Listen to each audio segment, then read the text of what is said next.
sacar conclusiones muy veloces. ¿Por qué? Porque Dios lo creó al hombre para revelar su poder. Solo un Dios creador, un diseñador pudo hacer eso. Entonces nosotros debemos entender. Esa es la revelación. Ahora, iluminación. Otra palabrita que debemos diferenciar, conocer. ¿Qué es la iluminación? Es la obra sobrenatural del Espíritu Santo sobre la mente humana. Es la obra del Espíritu Santo sobre la mente humana.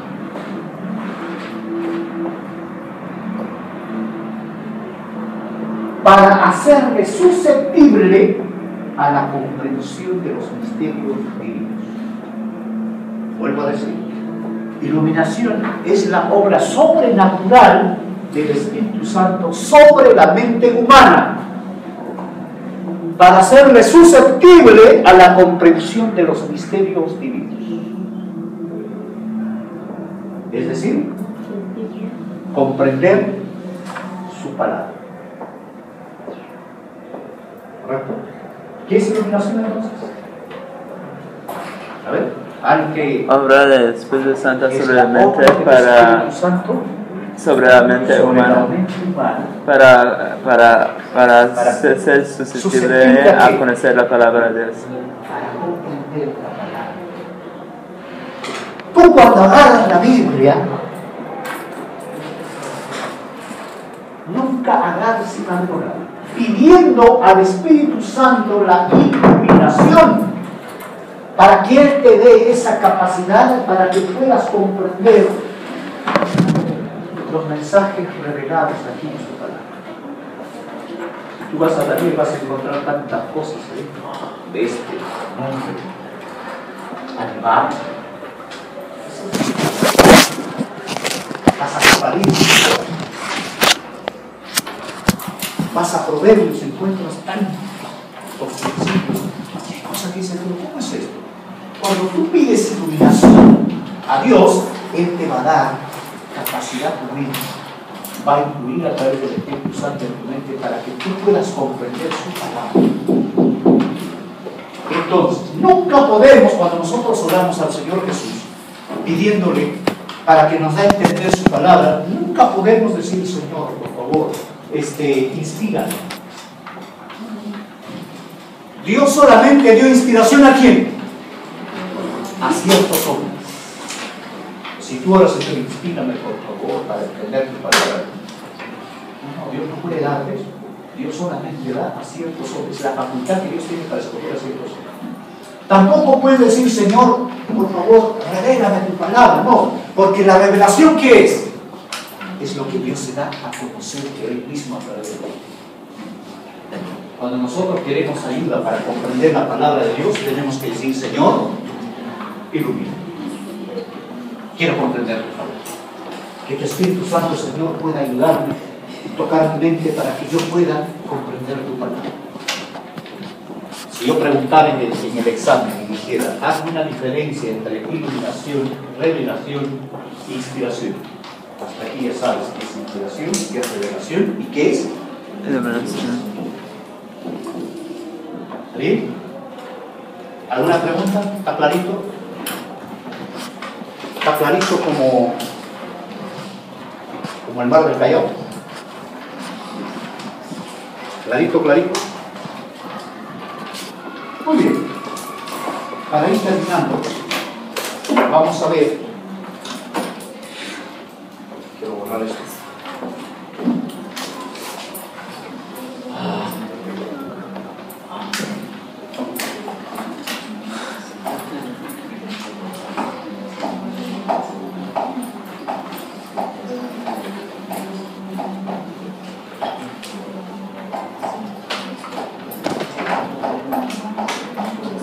La colección y la conservación de las Sagradas Escrituras.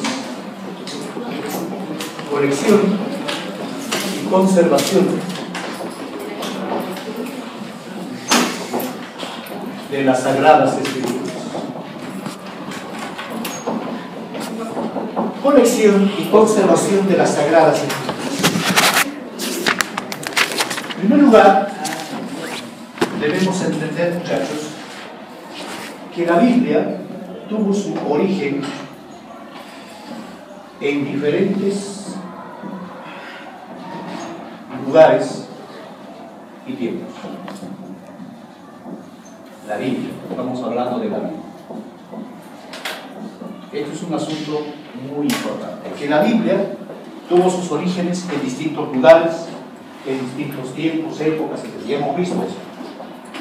La Biblia no fue escrita en un lapso de 5 años. La Biblia fue escrita en un promedio de 14 siglos. Y en diferentes lugares, Babilonia, Egipto, Macedonia, llámese Samaria, llámese Belén, etc. Eso es lo fundamental.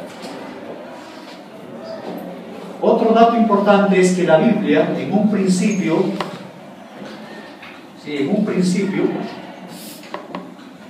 existió aisladamente. O sea, la Biblia no fue pues un momento en que todo apareció ahí, ¿no? Apareció por diferentes lugares. Otros apareció en las cuevas de Qumran, otros apareció de repente ahí en el templo de Babilonia, otros apareció en las tierras de Samaria, escondidos en unas vasijas, porque pues la Biblia ha sido objeto de persecución y destrucción. La palabra de Dios ha sido objeto de eso. Y por lo tanto, la Biblia fue de esa manera, tuvo su origen de esa manera. Por lo tanto, como la Biblia tuvo un origen diferente en diferentes lugares, en diferentes tiempos, existía la Biblia aisladamente por diferentes lugares, se vio la necesidad entonces, de una colección autorizada. Se vio entonces la necesidad de hacer una colección autorizada. Hay que hacer todas esas cosas que han sido encontradas, todos esos manuscritos que han sido encontrados. Entonces ahora hay que hacerlo en una colección. Y esa colección hoy en día lo tenemos ahí. Y esa colección entonces se volvió como el canon bíblico para establecer que hoy es la Santa Biblia. ¿Bien? Entonces podemos ilustrar de esta manera. La Biblia ha sido originada por diferentes lugares, en diferentes épocas, etcétera, etcétera. Entonces, los padres de la iglesia, los cristianos pioneros vieron la necesidad de una colección, hacer una colección autorizada. Entonces se establece un canon, una regla. Estos libros van a ser sagrados, etcétera, etcétera, etcétera. Y por lo tanto, una vez que se estableció eso, pues se juntó todos esos manuscritos encontrados y se le dio el nombre de palabra de Dios porque estaban escritos ahí, y entonces finalmente se hace como la Santa Biblia. Y hoy lo tenemos gracias a eso. No vayamos a pensar que la palabra de Dios ha sido encontrada así igualito como están, ¿no? Ya hubo todo un equipo, ¿no? Ya hubieron unos vamos a decir traductores, etcétera, etcétera, biblistas, eruditos, judíos, que pudieron hacer todo este trabajo. Inclusive tuvieron muchos libros, por ejemplo los libros apócrifos. No sé si ustedes han escuchado hablar de libros apócrifos. Esos libros apócrifos fueron escritos más o menos después de la muerte de Jesús, en forma o en el idioma griego. Fueron escritos por algunos cristianos y por eso no se los considera, porque su origen no es de origen hebreo, por eso no se los considera como libros, vamos a decir, como libros inspirados, porque no fueron considerados dentro del canon bíblico, dentro de la regla, dentro de este grupo de libros que son considerados inspirados. Pero algunos ya lo consideran, especialmente la versión de los 70, lo consideran, o la versión católica lo considera esos libros apócrifos como libros dentro de la Biblia. Ahí están Tobías, Paralipómenos, etc. Tanto de Yudí, Tobías, tantos libros. Hay Judas también. Sí. Hay Santa varios María. libros, hay un promedio de 12, 13 libros que son considerados no revelados y se los llama como apócrifos. ¿Por qué? Porque simplemente esos libros no han sido escritos en el idioma. Por ejemplo, se dice que el Antiguo Testamento fue escrito en ¿qué idioma? En hebreo. Estos libros, ya en los tiempos de Jesús se quiso registrar muchas historias del Antiguo Testamento, pero en el idioma griego, cosa que no corresponde a él, por eso no se los considera. Muy bien, eso no se preocupen porque eso ya es dato para los teólogos. Ustedes no son teólogos, solamente les hacemos referencia para que tengan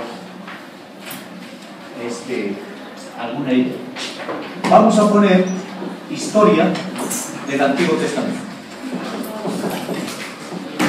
¿Cómo fue la historia del Antiguo Testamento? ¿Cómo se hizo el Antiguo Testamento? Primero, pongan uno ahí.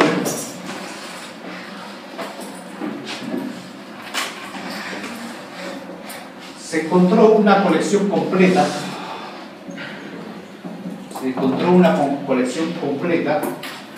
Especialmente en el prólogo de la versión griega del Eclesiástico. Prólogo de la versión griega del Eclesiástico. Que esto va más o menos en el año 130 a.C.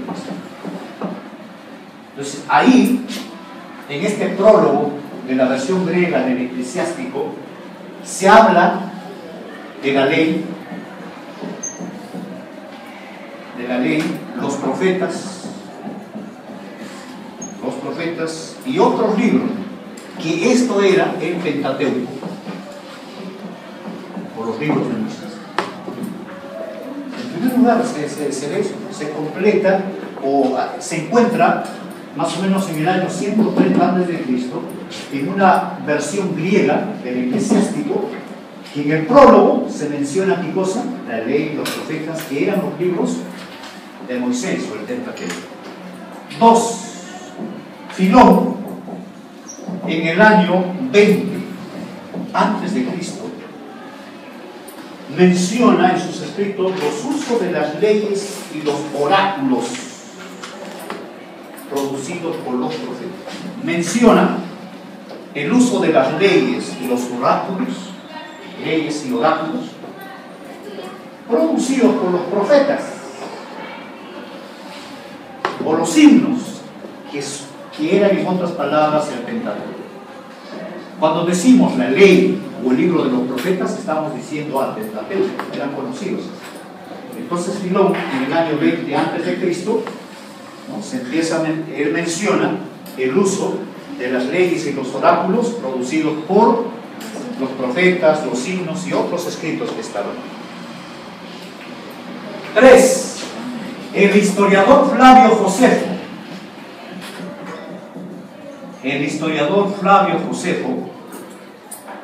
Él más o menos entre los años 38 al año 100 después de Cristo, él menciona en sus escritos los libros como divinos, o sea, los libros de Moisés, el Pentateuco, él lo menciona a ellos como los libros divinos. Es así como se va completando el Antiguo Testamento. 4. El Antiguo Testamento fue mencionado también, por Jesús, por sus discípulos y también por sus apóstoles. ¿Cómo lo llamaban ellos? Jesús, por ejemplo, a los libros del Antiguo Testamento, ¿cómo los llamaba? Los profetas, los escritos, las escrituras, la ley de Moisés, los salmos, etc. Jesús hablando. Entonces, el Antiguo Testamento tuvo una historia fundamentalmente en relación en la versión griega del Eclesiástico se empieza a mencionar ya acerca del Pentateuco, la ley, los profetas. Filón habla también acerca de los libros sagrados, lo llama él. Flavio Josefo igual a los libros del Antiguo Testamento lo llama como libros y cosa. Y lo más contundente que tenemos es que Jesús, sus mismos discípulos, sus mismos apóstoles, llamaron al Antiguo Testamento como la Sagrada Escritura, la ley, los profetas, etcétera, etcétera. Entonces, eso nos muestra pues que el Antiguo Testamento ha sido mencionado ¿por quién? Por aquellos personajes muy importantes. ¿Y cómo sería la historia del Nuevo Testamento? Vamos a ver eso. Con eso estaríamos terminando esta unidad. La historia del Nuevo Testamento. ¿Cómo sería el asunto de la historia del Nuevo Testamento? Se pongan ahí historia del Nuevo Testamento.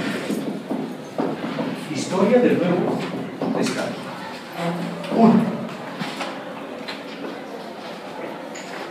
Jesús, obviamente, había muerto ya. Ascendió a los cielos. Después de muchos años de la ascensión de Jesús al cielo, los discípulos empezaron a escribir sus memorias. Los discípulos empezaron a escribir las memorias, o sus memorias. Jesús ya se había ido al cielo, muchos años habían transcurrido. Ahora los discípulos empiezan a escribir las memorias. ¿Cómo había sido la muerte del Señor Jesús? ¿Cómo había sido la resurrección? ¿Qué había pasado? ¿Qué había sido la crucifixión? Etcétera, etcétera. Ellos empezaron a escribir sus memorias. Luego, a estas memorias, estos discípulos le añadieron algunas actividades misioneras. Algunas actividades misioneras, como los hechos de los apóstoles, como la conversión de Saulo, etc. Entonces, mira, el Nuevo Testamento ya iba a presentar. Se empezó a registrar hechos o memorias de Jesús, su historia de Jesús. Y luego los mismos discípulos empezaron a ¿qué? A añadir ahora actividades misioneras, específicamente el libro de los hechos. Y ahí se encuentra todo el asunto de las actividades en el viaje de Pablo, de Apolo, de un Timoteo, etcétera, etcétera. Se van a ir. Entonces, frente a esto, 3, la iglesia o el pueblo de Dios iba creciendo, ¿no? Ya el pueblo de Dios estaba por diferentes lugares. No solo bastaba con hacer conocer las memorias o la historia de Jesús, no solamente bastaba con hacer conocer las actividades misioneras, y Dios, pues a través de sus escritores bíblicos, a través de sus profetas, etcétera, etcétera, entonces ahora Él ve la necesidad de que se escriban cartas o las epístolas para que sean llevadas o dirigidas a las iglesias y grupos por diferentes lugares.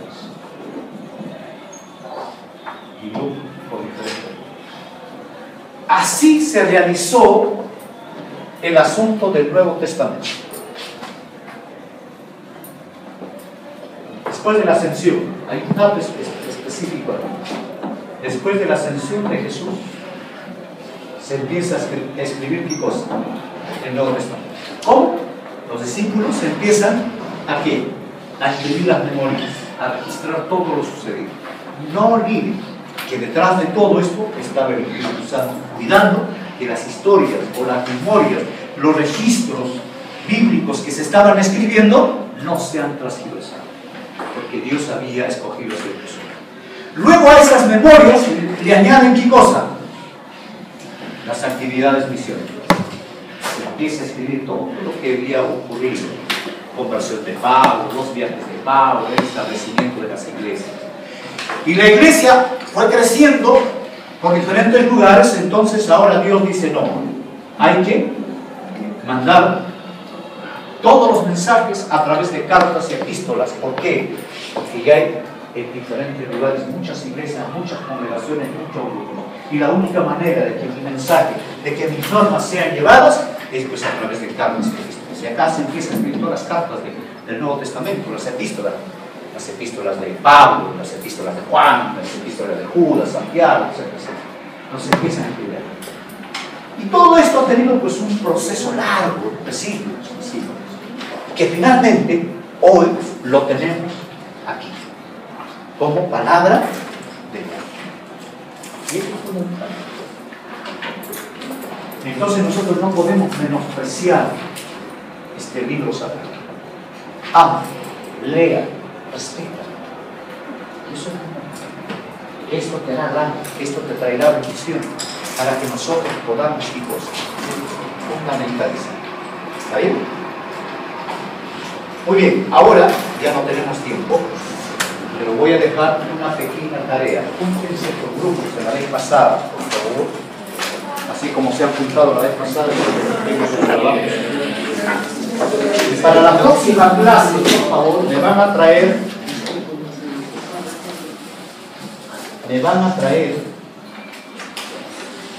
van a leer estas separatas que yo les doy por grupos.